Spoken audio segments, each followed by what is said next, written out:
দেবর ভাবিকে নে উধা, ভাগ্নে মামিকে উধা, কে এলে ঘটনা ঘটিচ্ছে না ভাই? সমাজ আর নাই গো, লজ্জায় মুখ দেখা যায় না। ওরা যে কেমনে মুখ দেখা, স্বামীর রাইকে আর একটা ছেলের হাত ধরতে কেমনে পারলি? এ কথা কন।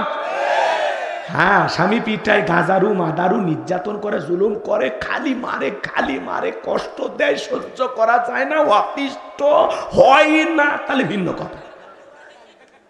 কিন্তু স্বামী সরকারি চাকরি করে, ওর বউ ইয়াবা করে সাথে প্রেম করে পেলে যায়।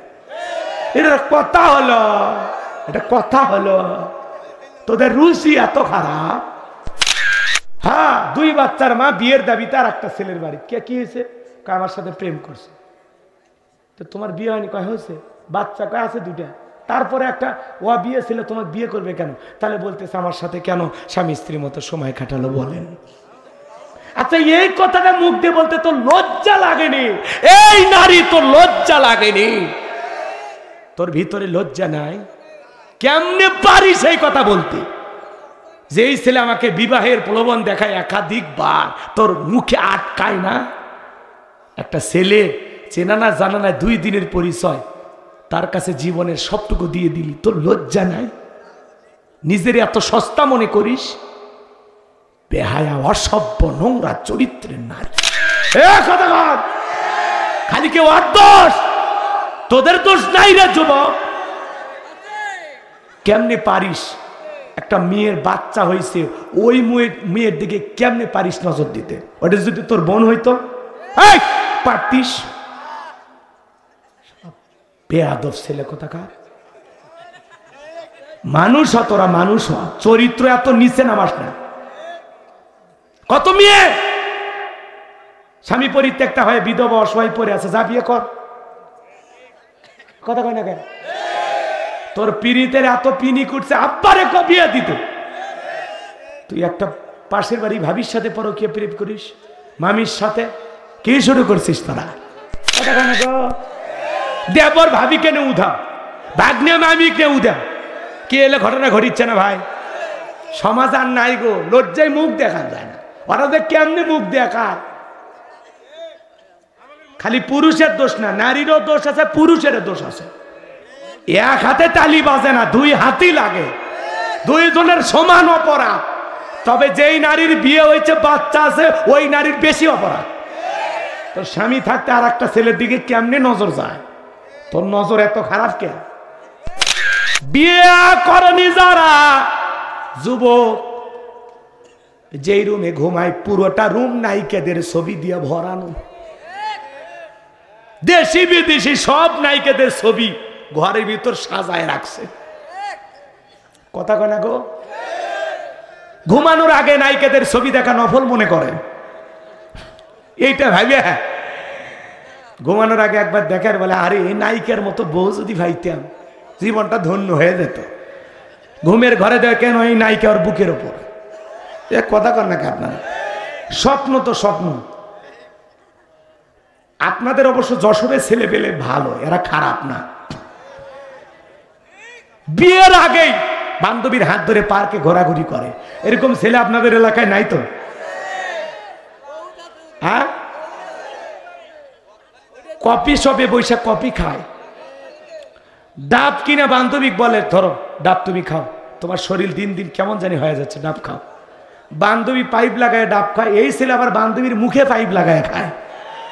কথা কয় না গো? এরকম আছে না নাই? সারা রাত ইমো মেসেঞ্জারে বান্ধবীর সাথে সেটিং করে, নামাজ পড়ে না, ফজরের আজান হয়ে যায়, ওই সময় সেটিং বন্ধ করে বলে একটু ঘুমায় নেই। এই যুবক এই ঘুম ভাঙলে সকাল, না ভাঙলে পরকাল। এই মোবাইল যুব সমাজকে নষ্ট করছে। কথা কন নাকি আপনারা? মোবাইলের ওজন কম, কিন্তু মোবাইলের মাধ্যমে পাপের ওজনটা অনেক বেশি, অনেক বেশি। মোবাইল অশ্লীল ভিডিও দেখ, ওই কবরে যা, তোর ভিডিও ভাই করে দিবি। কথা কন, কথা কন।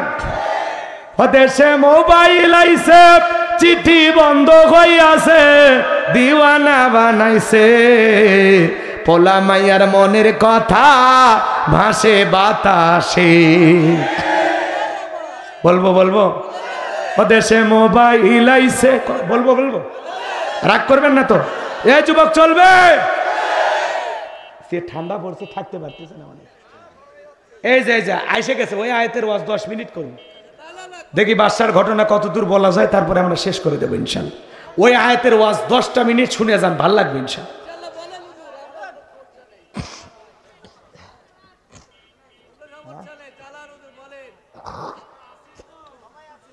আসি তো হুজুর, আসি না পাইরি হুজুরের মতো আসি রে ভাই। রাগ করতেছেন আপনারা? তাহলে বলবো, রাগ করবেন না। ও দেখো পোলা পানের মন বাদা ফেসবুকে এখন, ও দেখো পোলা পানের মন বাদা ফেসবুকে এখন, মোবাইলে চ্যাটিং কইরা কাটায় সারাক্ষণ। এই মোবাইল পাইয়া দেখো মদনের মাইয়া, এই মোবাইল পাইয়া দেখো মদনের মাইয়া কি কাণ্ড ঘটাইছে, স্বামী সংসার আইকা নাকি পালাইয়া গেছে। 2 বাচ্চার মা 4 বাচ্চার মা পরকে প্রেম করে পালিয়ে যায়, লজ্জা নাই শরম নাই। যেই মহিলা সন্তান হইছে 2-3টা, এরপরেও স্বামীকে ফেলায় আর একটা পুরুষের হাত ধরে যায়, এটা নারী জাতির কলঙ্ক। এর নারী হওয়ার কোনো যোগ্যতা নাই।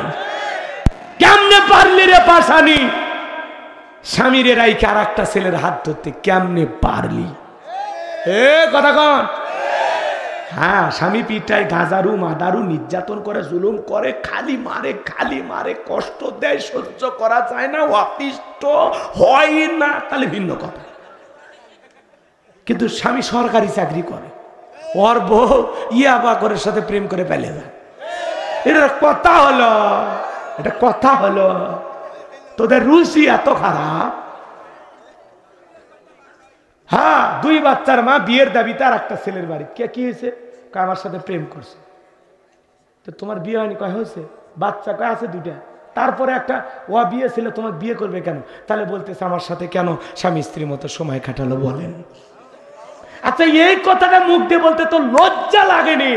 এই নারী, তো লজ্জা লাগেনি? তোর ভিতরে লজ্জা নাই? কেমনে পারিস এই কথা বলতে? যেই ছেলে আমাকে বিবাহের প্রলোভন দেখায় একাধিকবার, তোর মুখে আটকায় না? একটা ছেলে চেনা না জানা না 2 দিনের পরিচয়, তার কাছে জীবনের সবটুকু দিয়ে দিলি, তোর লজ্জা নাই? নিজের এত সস্তা মনে করিস? বেহায়া, অসভ্য, নোংরা চরিত্রের নারী। খালি কেউ আর দোষ, তোদের দোষ নাই রে যুবক। কেমনে পারিস? একটা মেয়ের বাচ্চা হয়েছে, ওই মেয়ের দিকে কেমনে পারিস নজর দিতে? ওটা যদি তোর বোন হইতো পারতিস? বেয়াদব ছেলে কোথাকার। মানুষ হ, তোরা মানুষ হ, চরিত্র এত নিচে নামাস না।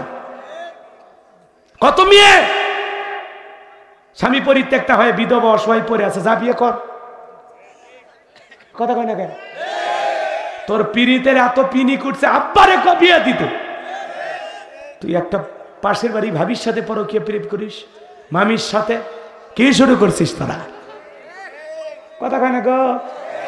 দেবর ভাবি কেন উধা, ভাগ্নে মামি কে উধা, কি এলে ঘটনা ঘটিচ্ছে না ভাই? সমাজ আর নাই গো, লজ্জায় মুখ দেখান যায় না। ওরা যে কেমনে মুখ দেখায়। খালি পুরুষের দোষ না, নারীরও দোষ আছে, পুরুষের দোষ আছে। এক হাতে তালি বাজে না, 2 হাতই লাগে, 2 জনের সমান অপরাধ। তবে যেই নারীর বিয়ে হয়েছে, বাচ্চা আছে, ওই নারীর বেশি অপরাধ। তোর স্বামী থাকতে আর একটা ছেলের দিকে কেমনে নজর যায়? তোর নজর এত খারাপ কে? কি সাইজ হচ্ছে? বলবো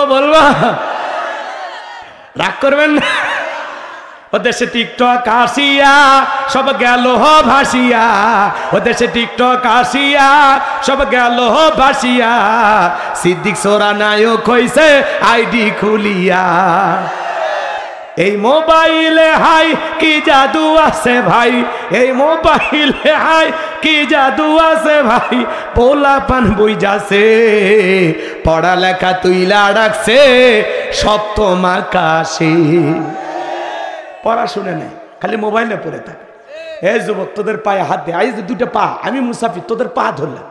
যারা বিয়ে করিসনি সোনা এ কলিজার ভাই, বিয়ের আগে কোনো অবৈধ প্রেম ভালোবাসা করবি না।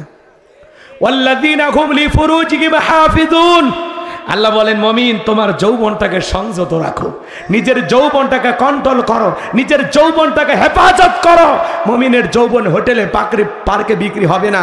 মুমিন কোনোদিন বিয়ের আগে অবৈধ কোনো প্রেম ভালোবাসা পরকীয়ার মতো অভিশাপ করতে পারে না। পরকীয়া এটা ভাইরাসের মতো বিষাক্ত সবলের মতো পুরো সংসারকে তছনছ করে দেয়। যুবক, পিতা মাতার পছন্দের মেয়েকে বিবাহ করবা। কারা কারা হাত তোলো? যারা বিয়ে করেনি হাত তোলো। এক চাষাও হাত তুলছে। এই বয়সে রিস্ক নেবেন নাকি? হাত নামান, কষ্ট হচ্ছে আপনাদের। এ যুবকে ভালো হয়ে যাইবা না? 20 বছর বয়স। কয় বছর? 20 বছর বয়স। বাড়িতে এসে বলে আব্বা আমি উত্তরপাড়া লাখিকে কথা দিয়েছি, রাজি থাকলে 1 যাবো, না হলে 2 যাবো। পিতামাতা রাজি হয় না, পালিয়ে যা বিয়ে করে। 3 মাস পরে ভালোবাসা জানলা ভেঙে ফেলে যায়। এই জন্য মনে রাখবা, পিতা মাতার অবাধ্য হয়ে যারা বিয়ে করেছ জীবনে কোনোদিন সুখী হতে পারবা না। পিতা মাতার দোয়া আছে যেখানে ভাগ্য খুলবে, মুরব্বীদের দোয়া আছে যেখানে কল্যাণ আছে। খবরদার যুবক, ভুল সিদ্ধান্ত জীবনে নিস না। পুইরা সইলা মুইরা শেষ হয়ে যাবে, এই আগুন নিভবে না। তাহলে বাদশার স্বপ্নে কি দেখেছে বলবো? ওইদিকে যাবো যাবো। কারা কারা শুনবেন হাত তোলেন তো দেখি। লিল্লাহ কে থাকবে। আর একটা আয়াত দেখি, এই আয়াতের ওয়াজ করি, তারপরে যদি সময় পাই ওই বাকিগুলো শেষ করব। বলবো তো ইনশাল্লাহ। আমার ভাইয়েরা গভীর মনোযোগ দিয়ে শোনেন। আল্লাহ রাব্বুল আলামিন বলেন তাবারাকাল্লাযী বিয়াদিহিল মুলকু ওয়া হুয়া আলা কুল্লি শাইইন কাদির। মহামান্বিত সেই সত্তা যার হাতে সর্বময় কর্তৃত্ব, রাজত্ব, পাওয়ার ক্ষমতা। তিনি হলেন সব বিষয়ের উপরে ক্ষমতাবান। আর এরপরে আল্লাহ রাব্বুল আলামিন বলেন আল্লাযী খলাকাল মাউতা ওয়াল হায়াতা লিয়াবলুয়াকুম আইয়ুকুম আহসানু আমালা ওয়া হুয়াল আজিজুল গফুর। আল্লাহ রাব্বুল আলামিন বলেন আল্লাযী খলাকাল মাউতা ওয়াল হায়াতা, যিনি সৃষ্টি করেছেন মৃত্যু আর জীবন। লিয়াবলুয়াকুম আইয়ুকুম আহসানু আমালা, আমি আল্লাহ পরীক্ষা করে দেখব আমলের দিক দিয়ে কার আমল কত বেশি সুন্দর, কার আমল কত বেশি উত্তম। যার আমল ভালো তার আখিরাত ভালো, যার আমল খারাপ তার আখিরাত হয়ে যাবে বরবাদ। আল্লাহ বলেন আমি পরীক্ষা করে দেখব আমলের দিক দিয়ে কার আমল কত বেশি সুন্দর, কে কত বেশি উত্তম আমল করেছে। আল্লাহ পরীক্ষা করবেন। সুবহানাল্লাহ। আয়াতের শুরুতে আল্লাহ কি বলেছে? বাবা এই যে ভাই ভাই ও ভাই 10 মিনিট 12টা বাজলে আমি দোয়া করবো, নিয়ত করছি। কারণ এই যে কুয়াশা চতুর্দিক দিয়ে আসতেছে, অন্ধকার হয়ে যাচ্ছে, থাকলে আমাদের অসুখ হবে। একটু বসেন। হ্যাঁ যুবকে আসো বসো। 10 মিনিট দিলটা নরম করেন, চোখে পানি আনার চেষ্টা করেন। আমি যা বলবো আমার দিকে তাকান, সবাই আমার দিকে তাকাবেন, এমনি দিল নরম হয়ে যাবে। এদিকে তাকান। আল্লাহ রাব্বুল আলামিন বলেন আল্লাযী খলাকাল মাউতা ওয়াল হায়াতা, যিনি সৃষ্টি করেছেন মৃত্যু আর জীবন। সর্বপ্রথম আল্লাহ তাআলা মৃত্যুর কথা কেন বললেন? এই পৃথিবীর যত ক্ষমতা ধরক নেতা হোক, যতই ক্ষমতার মালিক হোক, কোন মৃত ব্যক্তিকে জীবিত করার ক্ষমতা কারো আছে? এই ক্ষমতা কার? জোরে কোন কার? আল্লাহ তাআলা বলতেছেন আয়াতের শুরুতে আল্লাযী খলাকাল মাউতা ওয়াল হায়াতা, যিনি সৃষ্টি করেছেন মৃত্যু আর জীবন।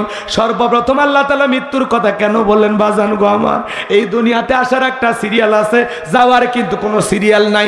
দাদা আসছে, দাদার পরে বাবা আসছে, বাবার পরে আমি আসলাম, আমার পরে আমার সন্তানের আসলো। কিন্তু যাওয়ার বেলায় দাদার আগে নাতি চলে যায়, বাবার আগে সন্তান চলে যায়, বাবার কাঁধে সন্তানের লাশ।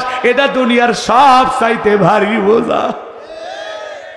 আজ শহীদ আবু সাইদের বাবা কাঁদে, মুগ্ধের বাবা কাঁদিয়া, মিনের বাবা কাঁদে, সন্তানদের পোশাকগুলো নিয়ে কাঁদে, বাবার কাঁধে সন্তানের লাশ। এটা দুনিয়ার সবচেয়ে ভারী বোঝা। এই বোঝা বহন করার ক্ষমতা সব বাবার থাকে না। একটা সন্তান দুনিয়াতে আসবে 9-10 মাস আগে খবর জানা যায়, কিন্তু একটা মানুষ বিদায় নেবে 9 সেকেন্ড আগেও জানা যায় না কার কখন মৃত্যু হবে। আল্লাহ রাব্বুল আলামিন বলেন কুল্লু নাফসিন যায়িকাতুল মাউত, প্রত্যেক প্রাণীকেই মৃত্যুর স্বাদ গ্রহণ করা লাগবে। জীবন আছে যার, মৃত্যু হবে তার। সকল ধর্মের মানুষ বিশ্বাস করে মৃত্যু একদিন হবেই, অমুসলিমেরাও বিশ্বাস করে। এজন্য বাজান গো আমার, বেঁচে আসি এটাই অস্বাভাবিক, মৃত্যু হবে এটাই স্বাভাবিক। মৃত্যু হলো চিরন্তন সত্য, কথা বলেন ঠিক কিনা? সবাইকে মৃত্যুর স্বাদ গ্রহণ করা লাগবে। যুবক রে, তুমি কি মনে করো তুমি মারা যাবে না? 10 তলা বিল্ডিং এ থাকো, মালাকুল মউত বুঝি লিফটের সুইচ জানে না? আপনার আমার যখন মৃত্যুর সময় হবে, আল্লাহ রাব্বুল আলামিন বলেন আইনামা তাকুনু ইদরিকুমুল মাউতু ওয়ালাউ কুনতুম ফি বুরুজিম মুশাইয়াদা। সূরা নিসার 78 নাম্বার আয়াত। আল্লাহ ডেকে বলেন যেখানে থাকো, যে অবস্থায় থাকো, মৃত্যু তোমাদেরকে ধরবেই। মৃত্যু থেকে পালানোর কোনো রাস্তা খোলা নাই। যুবক রে, আজ হোক কাল হোক তোমাকে আমাকে মৃত্যুর স্বাদ গ্রহণ করাই লাগবে। মৃত্যুর স্বাদ হলো 2 প্রকারের। মিষ্টি খেলে যেমন মিঠা লাগে, নিম পাতা খেলে যেমন তিতা লাগে। যারা ইমানদার তাদের মৃত্যুটা হবে মিঠা। মায়ের কোলে দুধ পান করতে করতে শিশুটা যেমন ঘুমের মধ্যে চলে যায়, যারা ইমানদার তারা তেমনি ভাবে দুনিয়া থেকে চলে যাবে, টেরও পাবে না। বলুন সুবহানাল্লাহ। যারা ইমানদার এদের রূহটা যখন বের করার সময় ধবধবে সাদা সুগন্ধিযুক্ত ফেরেশতা এসে হাজির হয় এবং বলে হে পবিত্র আত্মা বের হয়ে আসো। সুগন্ধিযুক্ত একটা রুমাল নিয়ে আসে, ওর ভিতরে আপনার আমার রূহটা নিয়ে যায়। সুবহানাল্লাহ কম। আর যারা হলো গুনাহগার, আল্লাহর অবাধ্য গোলাম, যাদের মৃত্যুটা হবে তিতা ভয়ঙ্কর, তাদের কুসকুসে কালো দুর্গন্ধ পচাযুক্ত বিচ্ছিরি গন্ধ বের হবে। চেহারা দেখে আতঙ্কিত হয়ে যায়, চোখগুলো বড় বড় করে দেয়, পেশাব পায়খানা করে দেয়, গালি দিতে মারা যায়। এই ধরতে এরকম করে দেয়। দেখেন না, কথা কয় না গো। মৃত্যুর 6 মাস আগে জবানটা বন্ধ হয়ে যায়। সন্তানেরা শরবত বানায় চামচ দিয়ে মুখে তুলে দেয়, গালসি বেয়ে পড়ে যায়, খাওয়ার শক্তি থাকে না। আমার ভাইরা, যারা না পারবেন তাদের মৃত্যু বড় ভয়ঙ্কর। মৃত্যুর যন্ত্রণা বড় কঠিন বাজার। পায়ের গোড়ালি থেকে সুরের গোড়ালি পর্যন্ত রুহুটা ছোটাছুটি করবে, সহ্য করা যাবে না। আল্লাহ নবী ইদ্রিস আলাইহিস সালামকে জিজ্ঞাসা করা হয়েছে মৃত্যুর যন্ত্রটা আপনার কাছে কেমন মনে হয়েছে? আল্লাহ নবী ইদ্রিস আলাইহিস সালাম ডেকে বলেন, জ্যান্ত ছাগলের গা থেকে চামড়া খসাইলে ছাগলের যেমন কষ্ট হয়, আমার কাছে মৃত্যুর যন্ত্রণা তেমনি কষ্টকর মনে হয়েছে। মৃত্যুর যন্ত্রণা বড় কঠিন বাজান। নবীজির ইন্তেকালের সময় হযরতে ফাতেমা অজরে চোখের পানি ছেড়ে দিয়া কান্না করেন, নবী আমার অসুস্থ, দুনিয়ার থেকে বিদায় নিয়ে চলে যাবেন। ফাতেমার চোখের পানি দেখে আবার নবী ডেকে বলে, মা ফাতেমা, তোর চোখের পানি আমি নবী সইতে পারি না। আমার ভাইয়েরা, ফাতেমার চোখের পানি যেমন নবী সহ্য করতে পারতেন না, নবীর কষ্ট ফাতেমা সহ্য করতে পারতেন না। একদিন জঙ্গলের উঠে যা ফাতেমাকে সালাম দেয়, ফাতেমা ডেকে বলে, আমার নারী জীবন ধন্য। একটা জঙ্গলের উঠে আমি ফাতেমাকে সালাম দেয়। হযরতে ফাতেমা একদিন নবীজির দরবারে, নবীজির দুয়ারে হাজির হয়ে গেলেন। আর ডাক দেন, আব্বা দরজা খোলেন। নবীজি দরজা খুলে দিলেন। ফাতেমা তাকায় দেখেন নবীজি কান্না করতে করতে দাড়ি ভিজে ভিজে চোখের পানি পড়তেছে। নবী কাঁদলে সুন্দর লাগতো, মুক্তার দানার মতো চোখগুলো দিয়ে পানি বের হয়েছে। ফাতেমা ডেকে বলে, আব্বা একা একা ঘরে দরজা লাগায় কান্না করেন, কি হয়েছে আপনার? আমার মা খাদিজার কথা কি মনে পড়ে গেছে নাকি চাচা আবু তালিব বড় ভালোবাসতো তার কথা মনে হয়েছে? কেন কান্না করেন গো বাবা? আমি নাকি আপনার মা, আপনার মায়ের কাছে কি দুঃখ খুলে বলা যায় না? আমার ভাইয়েরা, যেদিন নবী তায়েফের ময়দান থেকে রক্তাক্ত অবস্থায় বাড়িতে ফিরে এসেছিলে, আম্মা জান খাদিজা তো আগেই বিদায় নিয়ে চলে গেছে। নবীর অন্য মেয়েরা এসে বলে, আব্বা কেন তাইফে গেছেন? ওরা তো আপনাকে মারছে। আপনার তাইফে যাওয়া ঠিক হয়নি আব্বা, আপনি তো তাইফে না গেলেই পারতেন। অন্য মেয়েরা এই কথাগুলো বলে আর চলে যায়। ফাতেমা ডেকে বলে, আব্বা, ও আব্বা, আপনি আমার সাথে আসেন। এই কথা বলে ফাতেমা ঘরের ভিতরে নিয়ে গেল। নিয়ে যাওয়ার পরে দরজা লাগা দিলেন। নবীজির শরীরের কাপড়গুলো খুইলা ফাতেমা বিশ্ব নবীর আঘাতপ্রাপ্ত জায়গাগুলো পানি দিয়া পরিষ্কার করে দেয়। নবীজির মাথাটা ফাতেমা রানের উপরে রাখছে। আমার নবীর চোখ দুটা লেগে গেছে। চোখটা খোলার পরে ফাতেমার দিকে তাকায় বলে, মা, ও মা ফাতেমা, আমি এখনই চোখ দুটা বন্ধ করে আমি আমার মা আমেনাকে দেখতে পাইলাম। মনে হয় আমার মা আমেনা এসে আমার সেবা করতেছে। আজ থেকে তুই আমার মেয়ে না, তুই আমার মা ফাতেমা। নবীজিকে ডেকে বলে, আব্বা, কেন কান্না করেন? কি হয়েছে আপনারা বলেন। আমার নবী ডেকে বলে, মা ফাতেমা, আমি তোর মা খাদিজার কথা ভেবে কান্না করি না, চাচা আবু তালিবের কথা ভেবে কান্না করি না। আমাকে যখন মেরাজ করতে নিয়ে যাও হলো মা, জিবরাইল যখন জান্নাতটা ভ্রমণ করে দেখাইলো মা, জান্নাত দেখে দিলটা হয়ে গেল খুশি। আল্লাহর কাছে দোয়া করলাম, বেশি বেশি আমার গুনাহগার উম্মত যেন হয় জান্নাতবাসী। ও মা, এরপরে জিবরাইল বলেন, নবী গো, জান্নাত দেখে আপনার কেমন লাগছে? আমার নবী বলেন, আলহামদুলিল্লাহ, এত সুন্দর নিয়ামতে ভরা জান্নাত, যা কল্পনা করেছি তার চাইতে অনেক গুণ বেশি সুন্দর। এরপরে জিবরাইল বলে, নবী চলেন একটু জাহান্নামটা ঘুরে দেখায়। আমার নবী ডেকে বলে, মা, আমাকে যখন মেরাজ করতে গিয়ে জাহান্নামের ভিতরে প্রবেশ করানো হলো, আমি তাকায় দেখি জাহান্নামে পুরুষের চাইতে নারীদের সংখ্যায় হলো বেশি। জাহান্নামের ভিতরে তাকায় দেখলাম মা, এক শ্রেণী নারীদের চুলের মুঠিগুলো আসমানের দিকে তুলে ধরা হয়েছে, পা থেকে মাথা পর্যন্ত জাহান্নামের আগুন দাউ দাউ করে জ্বলতেছে। মা, গরম পানি যেরকম থকবক থকবক করে রে মা, জাহান্নামের আগুনে মহিলাদের দেহটা ওইরকম থকবক থকবক করতেছে। জাহান্নামের কৃষ্ণবরণ কালো আগুনগুলো তাদেরকে জ্বালায়া দেয়, আর ওই মহিলাদের চিৎকারে মনে হয় আসমান জমিন ভেঙে পড়বে। আমি একবার তাকাইয়া আর তাকাইতে পারি নাই। ও মা, আমি তখন ডেকে বললাম, মালাকুল জিবরাইল রে, বল না, বল, এই নারীদের কি এমন অপরাধ, কেন তাদেরকে এইভাবে শাস্তি দেওয়া হচ্ছে?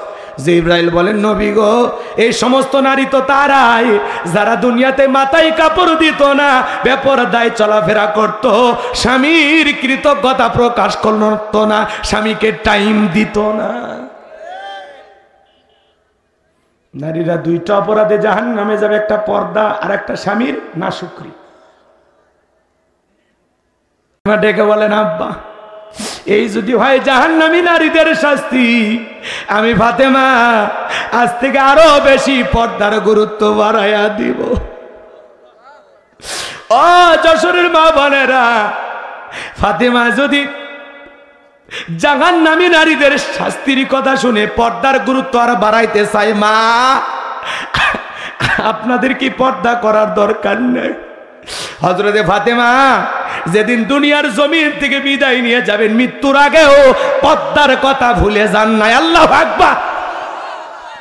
ফাতেমা সেই দিন হাসান আর হোসাইনকে সুন্দর করে গোসল করায় দিয়েছে, সাজাইছে সন্তানদেরকে, নিজেও গোসল করে সেজেছেন। হযরত আলী দরজায় ডাক দিলেন, ফাতেমা দরজাটা খুলে দিলেন। হযরত আলী তাকায়া দেখে ফাতেমা সুন্দর করে সেজে আছে। বউ যদি সেজে থাকে স্বামীর ভালো লাগে না খারাপ লাগে? বউকে সাজা দেখা মাত্রই হযরত আলী মাথার টুপি খুলছে, টুপি খুলে ফাতেমাকে বুকের সঙ্গে জড়ায় নিল। দেখে বলে, ফাতেমা এতদিন তুমি অসুস্থ ছিলে, আজকে সুস্থ হয়েছো, সুন্দর করে সেজেছো, আজকে তোমাকে বড় বেশি সুন্দর দেখাচ্ছে। মাঝে মাঝে বইয়ের সৌন্দর্যের প্রশংসা করবেন। আর নারীদেরকে বলে যায়, মা মাঝে মাঝে না, প্রতি রাতেই স্বামী আসলে প্রতি রাতেই সেজে থাকবেন। কথা কয় না কেন? স্বামীর জন্য সাজাও, শাস্তি যে সময়টা যাবে এই সময়টা নফল নামাজ পড়লে যে সব, আল্লাহ সেই সব দান করবেন। আচ্ছা, খারাপ লাগতেছে কি দোয়া করব? বলবো আমার ভাইয়েরা, হযরতে ফাতেমা ডেকে বলে, স্বামী দু চোখ ভরে দেখে নাও, তোমার ফাতেমার কোনোদিন তোমার জন্য এমন করে সাজবে না। আজকে রাত্রিতেই ফাতেমা বিদায় নিয়ে চলে যাবে। একটা গাছের গোড়া কেটে দিলে গাছটা যেমন ঠাস করে পড়ে যায়, হযরত আলীর অবস্থা হয়ে গেল তাই। ডেকে বলে, ফাতেমা তুমি যদি চলে যাও, আমি আলীকে ভালোবাসার মতো মানুষ তার দুনিয়াতে থাকবে না। তুমি যদি চলে যাও ফাতেমা, আমার হাসান আর হুসাইনকে কারা আদর করবে, কারা ভালোবাসবে? ও ফাতেমা এভাবে চলে যায়। ডেকে বলে, স্বামী দুনিয়া তো থাকার জায়গা না, আসলে যেতেই হবে। দুনিয়া চিরকাল থাকার জায়গা। আজকে গভীর নিশীথে আপনার ফাতেমা আপনাকে ফাঁকি দিয়ে চলে যায়। স্বামী গো, আমি ফাতেমা মারা গেছি, নবীর মেয়ে মারা গেছে, এটা শোনার পরে হাজার হাজার মানুষ আমার জানাজায় আসবে। আমি এটা চাই না গো স্বামী। জানাজা করার জন্য আমার লাশটা খাটিয়াতে তুললে তারা বুঝতে পারবে ফাতেমা কতটুকু লম্বা ছিল, না খাটো ছিল, মোটা ছিল না চিকন ছিল। ও স্বামী, আমি ফাতেমা মারা গেলে কবর খুঁড়তে যদি আপনার কষ্ট হয়, আপনি কাছের একজন বন্ধু বান্ধবকে বলবেন, সে যেন কবর খুঁড়ে দেয়। আর কোনো খাটিয়াতে লাশ তুলবেন না গো স্বামী। আপনি নিজে আমি ফাতেমাকে কোলে কইরা কবরে শোয়া দিবে। জান্নাতুল বাকির কোনায় দেখবেন টিম টিম করে একটা সবুজ বাতি জ্বলতেছে, সেখানে আপনি কবর খনন করবেন। সব কথা বলে ফাতেমা দুনিয়ার মায়া ত্যাগ করে চলে গেল। ফাতেমা যখন চলে গেল, হযরত আলী তার কাছের বন্ধু আবু যর গেফারের কাছে যায়, যা বলে, বন্ধুরে তাড়াতাড়ি ঘুম থেকে ওঠো। কি হয়েছে আলী ভাই? বলে, একটা কবর খনন করতে হবে। আবু যর গেফারি বলে, কোনো মানুষ তো মারা যায় না। বলে, মারা গেছে রে আবু যর গেফারি, আমার কলিজার ফাতেমা, আমার ভালোবাসার ময়না পাখিটা বিদায় নিয়েছে। যারে যা আবু যর গিফারি যা, জান্নাতুল বাকির কোনায় টিম টিম করে একটা সবুজ আলো জ্বলতেছে, ওখানেই ফাতেমার কবরটা খনন করবি। আবু যর গিফারি চলে গেলেন, যা দেখেন একটা আলো জ্বলতেছে, বাতি নাই, বাতি জ্বলতেছে কিন্তু কোনো তার নাই। আল্লাহু আকবার কোন। আমার ভাইয়েরা এদিক খেয়াল করে শোনেন বাজান, আমি যে কথা বলতে চাচ্ছিলাম, এই পৃথিবীর জান্নাতি নারীদের সর্দারনি ফাতেমা, দেখেন দেখেন কিভাবে বিদায় নিয়েছেন, তিনি কতটা পর্দার গুরুত্ব দিয়েছেন। ও মা বোনেরা যারা শুনতেছেন, মা চোখের পানি না দিলটা নরম করে গুনাহগারের কথাগুলো শুনে যান। কবর খনন করতেছে, আর আবু যর গিফারি ডাইকে বলে, কৌতূহলে বলতেছে, এ কবর, তুমি কি জানো আজকে তোমার ভিতরে যে নারী আসতেছে, সেই নারীটা হলো জান্নাতি নারীদের সর্দারনি, হাসান হোসাইনের মা, হযরত আলীর স্ত্রী, বিশ্বনবীর কলিজার টুকরা, নয়নের পুতিনি। খবরদার কবরে কোনো বেয়াদবি করো না।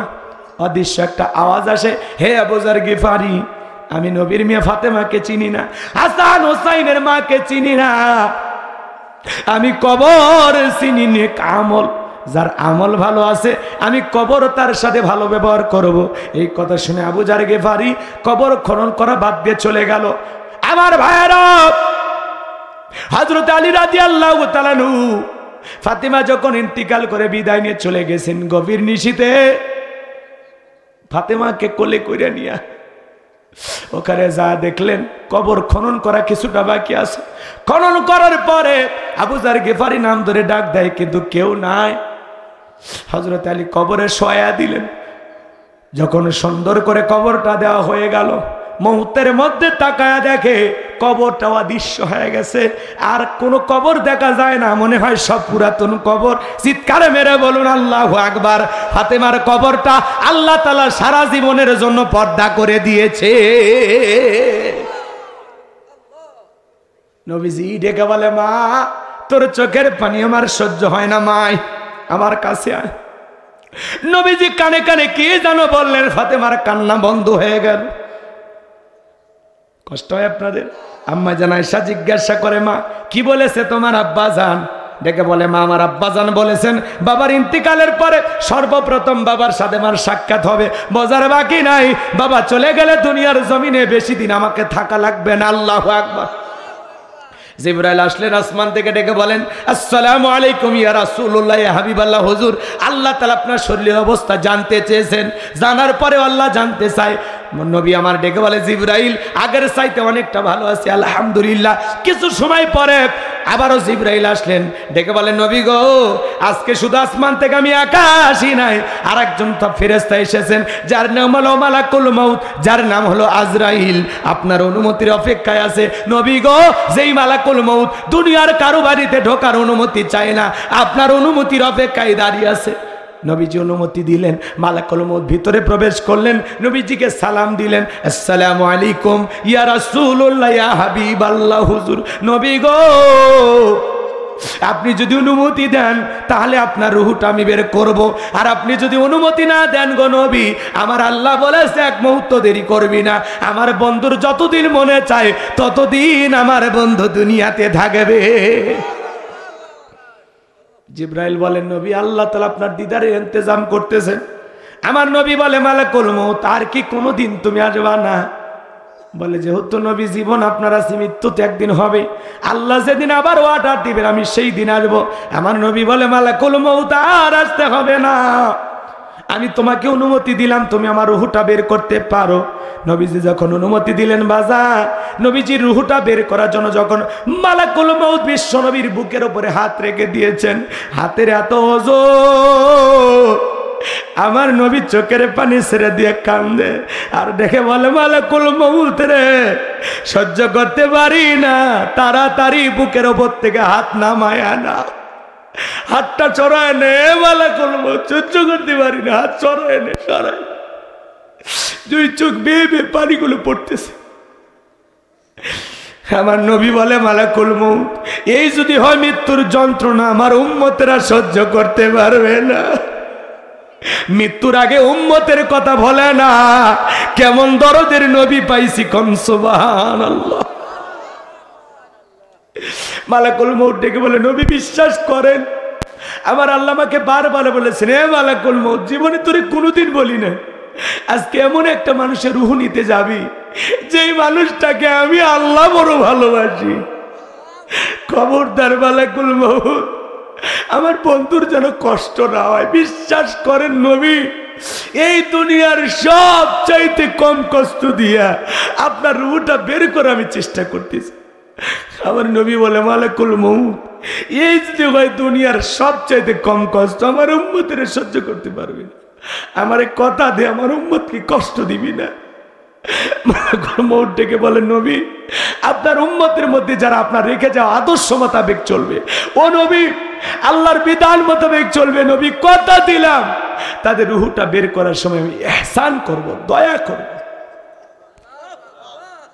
এইবার দ্বিতীয়বার যখন হাত রেখে দিয়েছেন আমার নবী আবারও কাঁদলেন আর বলে, মালাকুল মউত সহ্য হয় না রে, মালাকুল মউত হাত নামায় নেন, নামায় নেন। আমার কাছে মনে হয় উহুদ পাহাড় আমার বুকের উপরে চেপে ধরা হয়েছে, তো দুইটা হাতের ওজন এত লাগে, এত। চিন্তা করেন বাজার, চিন্তা করেন নবীজির কাছে যদি মৃত্যুর যন্ত্রণা এমন মনে হয়, আপনার আমার কত ভয়ঙ্কর হবে, কত কঠিন হতে পারে। তৃতীয়বার যখন হাতটা রেখে দিয়েছেন নবীর রূহটা বের হয়ে যাবে, ওই সময় আপনার আমার নবী ইন্তেকালের সময় কয়েকটি কথা বললেন, তার মধ্যে বললেন আসসালাত আসসালাত, ও আমার উম্মতেরা নামাজ নামাজ নামাজ ছাইরো না। নাতির কথা বললেন না, জামাইয়ের কথা বললেন না, উম্মতকে ডেকে বললেন, ও আমার উম্মতেরা আসসালাত আসসালাত আসসালাত। নবীজির জীবনের শেষ কথাটা কি আমরা আমল করতে পারবো না? আল্লাহর কোন কোন বান্দা আছেন জীবনে কোনোদিন নামাজ ছাড়বেন না? দুই হাত তুলে দেখান। আল্লাহ আমাদের সবাইকে নামাজি বানা দেন। জোরে বলেন আমিন। আর একটু জোরে বলেন আমিন। হাত নামান আমার ভাইয়েরা। প্রচন্ড কুয়াশা, আপনাদের কষ্ট হচ্ছে, এরপরে আপনারা আমার কথা শুনতেছেন। আরো বললে আরো শুনবেন, কিন্তু আসলে এরকম কুয়াশায় থাকলে আপনারা অসুস্থ হয়ে যাবেন।